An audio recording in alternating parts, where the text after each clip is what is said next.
जय श्री कृष्ण भक्तों, श्रीमद् भागवत महापुराण की भाव यात्रा सप्तम स्कंद के 10वें अध्याय तक आ पहुंची है। पिछले अध्याय में आपने भगवान नरसिंह के द्वारा भक्त प्रहलाद को किस तरह अभयदान दिया गया, भगवान नरसिंह के कोप को शांत करने के लिए ब्रह्मा जी से लेकर के ऋषि मुनियों पर्यंत सबने उपक्रम किया था। अंत में माता लक्ष्मी जी भी देवताओं के द्वारा प्रेषित की गई थी भगवान के कोप को शांत करने के लिए, किंतु अंततो गत्वा ब्रह्मा जी के कहने पर प्रहलाद जी स्वयं भगवान के समक्ष प्रस्तुत हुए, साष्टांग दंडवत प्रणाम किया। प्रहलाद जी ने भगवान की 42 श्लोकों से स्तुति की। भगवान का कोप शांत हुआ।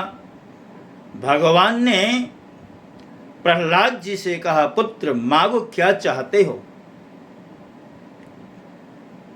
इसी के साथ साथ 9वें अध्याय को विश्राम दिया गया था।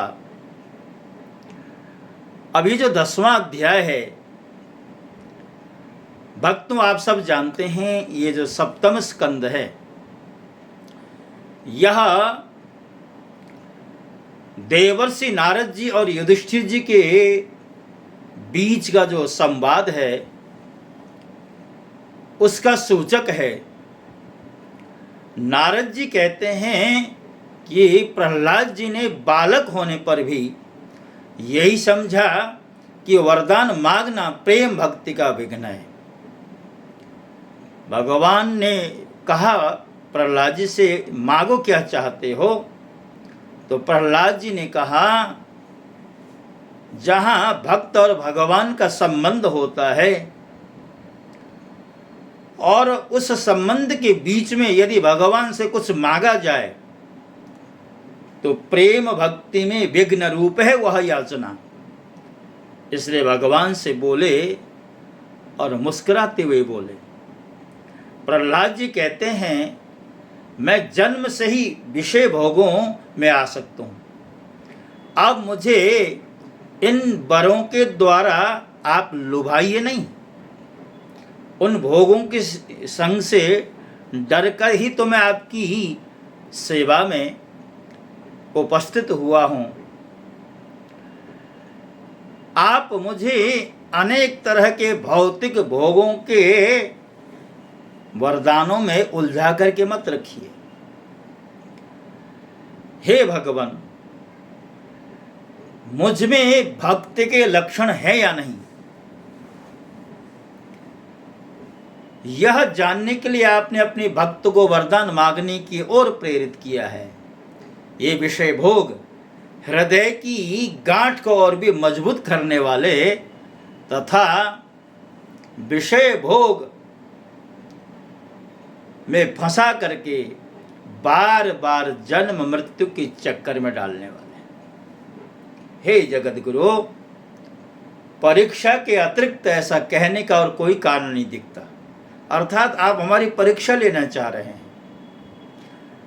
आप परम दयालु हैं। अपने भक्त को भोगों में फंसाने वाला वर कैसे दे सकते हैं।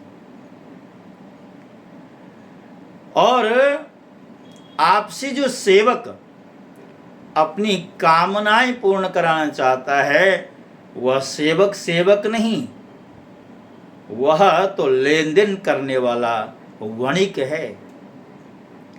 अब जिस तरह व्यवहार में कोई चीज दी जाए तो उसके बदले में कोई चीज ली जाए तो वो व्यापार होता है,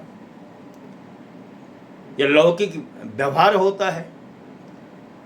तो जो स्वामी से अपनी कामनाओं की पूर्ति चाहता है वह सेवक नहीं, और जो सेवक से सेवा कराने के लिए उसका स्वामी बनने के लिए उसकी कामनाएं पूर्ण करता है, वस्तुतः वह स्वामी स्वामी नहीं है।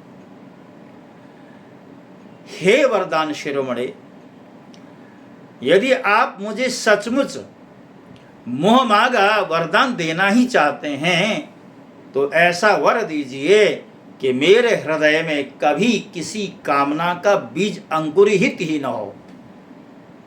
अब बीज ही अंकुरित नहीं होगा तो अंकुरण के पश्चात धीरे धीरे वह वृक्ष का रूप धारण कर लेता है। और कामना रूपी जो वृक्ष होता है वह संसार में फंसाने के अतिरिक्त कुछ करता नहीं है। इसलिए आप मुझे देना ही चाहते हैं, मेरा कल्याण ही करना चाहते हैं, तो मेरे हृदय में कामनाओं का बीज अंकुरित हो उससे पहले उसको नष्ट कर दीजिए।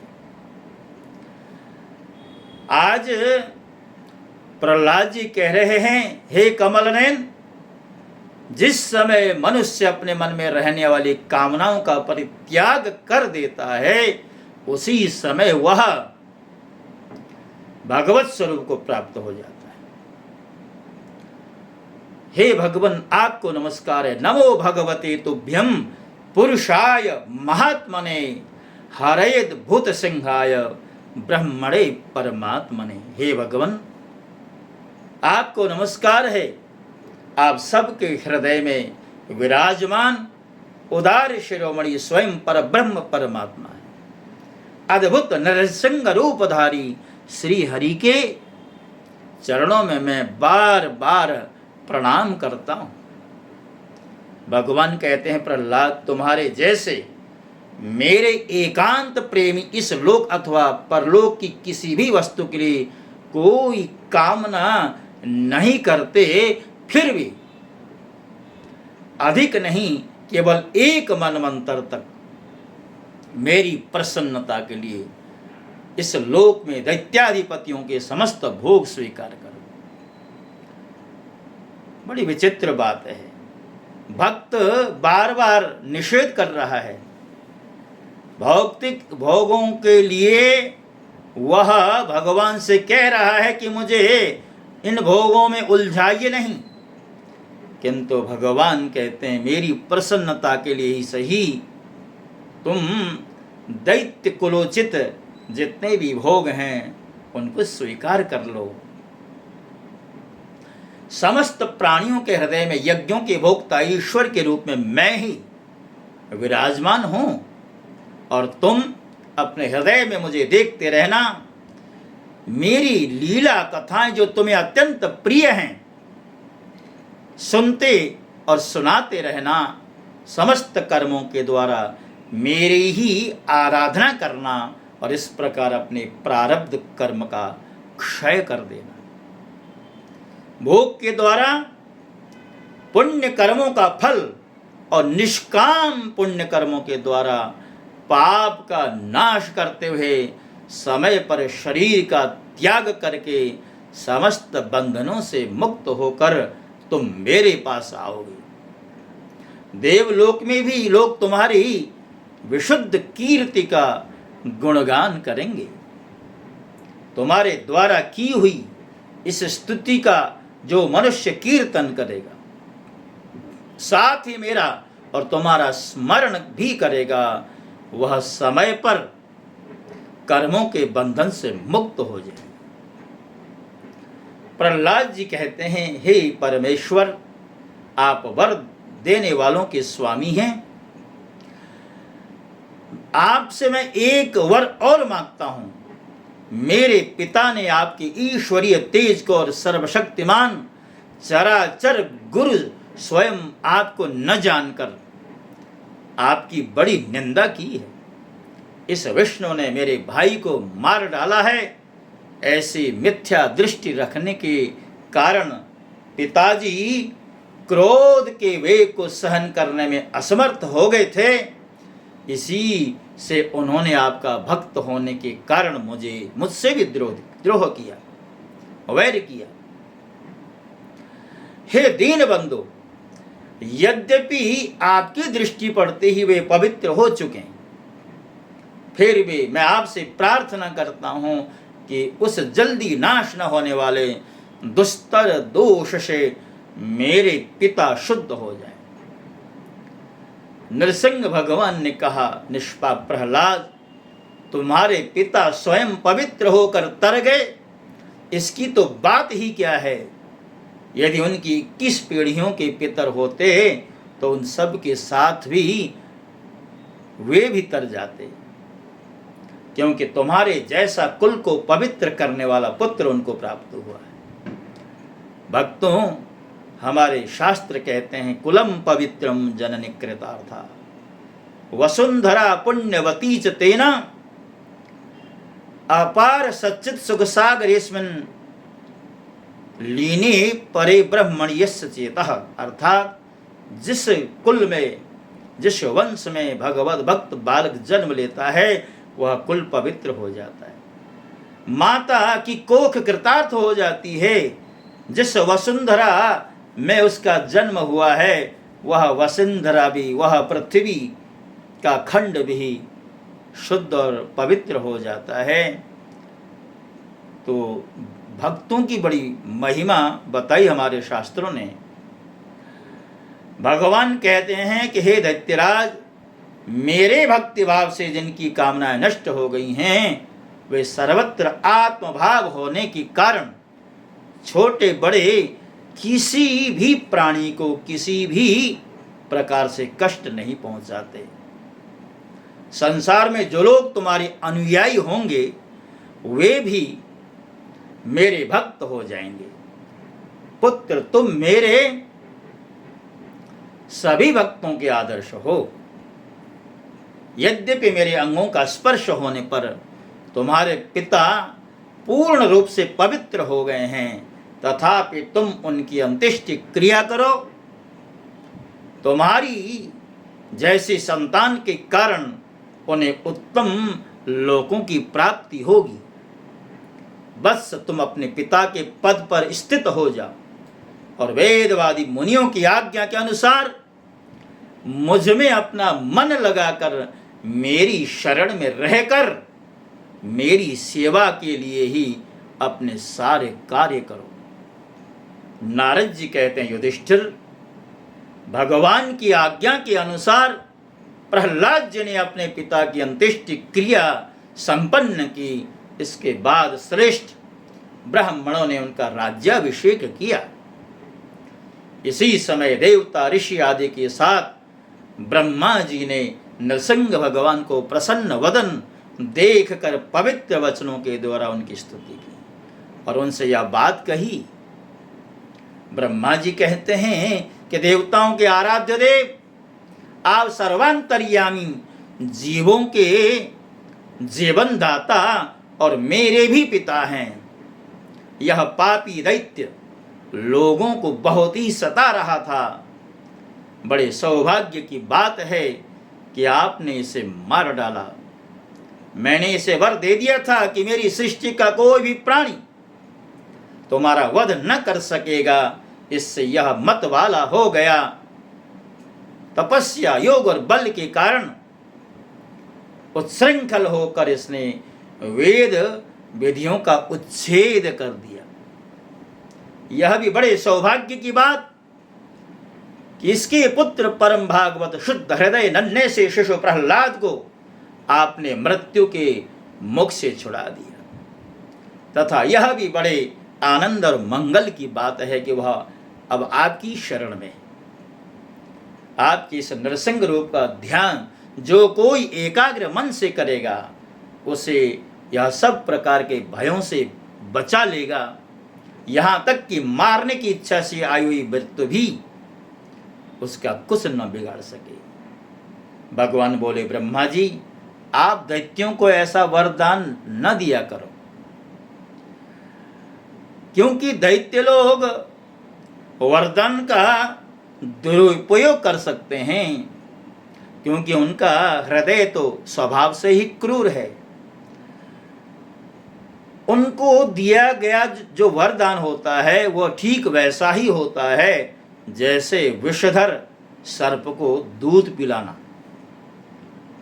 अब सर्प को आप कितना ही मधुर दूध पिलाइए, किंतु सर्प का विष दुग्धपान करने से कम होता नहीं, बल्कि वृद्धि को ही प्राप्त होता है। इसलिए आप थोड़ा ध्यान रखें कि किसी ने भी तपस्या की और उसको वरदान दे दिया, और वरदान भी ऐसा वैसा नहीं कि भगवान अर्थात ब्रह्मा जी की सृष्टि में कोई भी मनुष्य हो, पशु हो, पक्षी हो, कोई भी हिरण्यकशिपु का बाल बांका न कर सकेगा।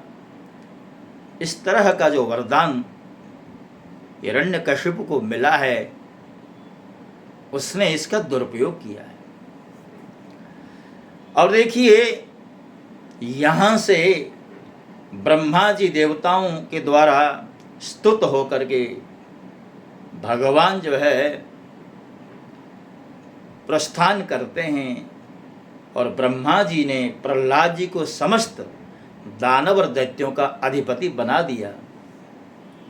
फिर ब्रह्मादि देवताओं ने प्रहलाद का अभिनंदन किया और उन्हें शुभ आशीर्वाद दिए।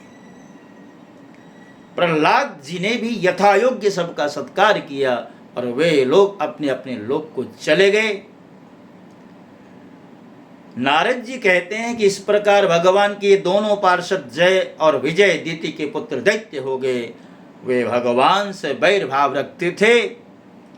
उनके हृदय में रहने वाले भगवान ने उनका उद्धार करने के लिए उन्हें मार डाला, क्योंकि प्रथम अध्याय में प्रश्न किया गया था, भगवान का व्यवहार कई बार पक्षपात पूर्ण दिखाई देता है। तो उसका निराकरण करने के लिए जय विजय की ये कथा नारद जी और युधिष्ठिर को माध्यम बना करके सुखदेव जी ने प्रस्तुत की थी, और प्रहलाद जी ने भगवत गुणोचित व्यवहार से प्रजा का पालन किया। और प्रहलाद जी की उस राज्य में, प्रहलाद जी के शासन काल में कोई भी मनुष्य ही क्या, प्राणी मात्र द्वंद्वों से परे है, सुखी जीवन जी रहा है। राजा कैसा हो, इस बात का आदर्श प्रहलाद जी ने प्रस्तुत किया है। भक्तों, जैसा कि मैं बार बार आपसे निवेदन कर रहा हूँ, श्रीमद् भागवत महापुराण का जो भाव है, उसकी यात्रा चल रही है, और इस यात्रा को आगे बढ़ाते हुए हम यहाँ तक ला पाए हैं। और इस यात्रा को यहाँ तक ला पाने में समर्थ किस लिए, कैसे हुए, इसमें आप सबका सहयोग मुझे मिला है। और सहयोग कैसा? कोई आर्थिक सहयोग नहीं, कोई अन्य प्रकार का सहयोग नहीं। अब ये तो आपने मेरा मनोबल बढ़ाने के लिए मेरे चैनल को सब्सक्राइब किया है। अभी यात्रा कुछ अधूरी है, अभी पूर्णतया मेरा जो चैनल है वो युवावस्था को प्राप्त नहीं हुआ, अभी तो शैशव अवस्था में ही है। और मैं आपसे यही अपेक्षा करता हूँ कि आप मेरे चैनल को आगे बढ़ाने में मेरा सहयोग करें, स्वयं भी सब्सक्राइब करें, अपने इष्ट मित्रों से भी कह करके इसको सब्सक्राइब करवा दें, बेल का बटन जो है दबा दें। हो सके हमारे कंटेंट आपको अच्छे लग रहे हों, रुचिकर लग रहे हों, तो इन्हें शेयर भी कर दें। यही आपसे अपेक्षा रखता हुआ आज भ्रातृ द्वितीय अर्थात भैया दूज के अवसर पर आप सबको ढेरों शुभकामनाएं और बधाई देता हुआ आपसे विदा होता हूँ। जय श्री कृष्ण। ओम नमो भगवते वासुदेवाय।